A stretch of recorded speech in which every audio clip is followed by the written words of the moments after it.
بكل التقدير والاحترام أن نرحب بضيفنا الكريم وضيف البلاد فضيلة الشيخ محمد أمين الشيخ عثمان،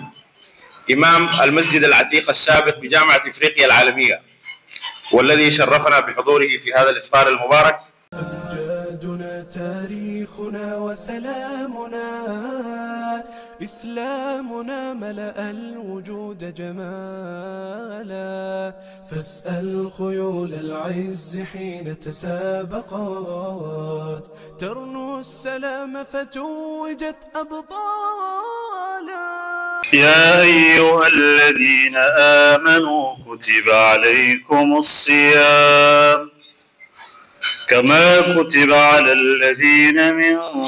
قبلكم لعلكم تتقون، أياما معدودات،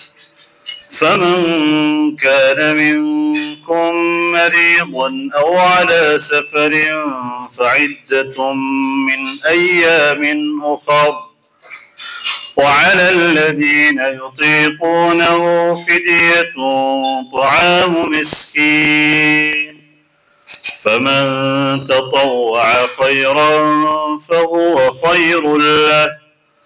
وأن تصوموا خير لكم إن كنتم تعلمون. شهر رمضان الذي أنزل فيه القرآن هدى للناس وبينات من الهدى والفرقان،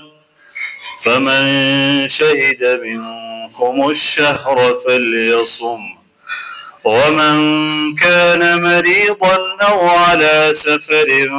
فعدة من أيام أخر، يريد الله بكم اليسر ولا يريد بكم العسر،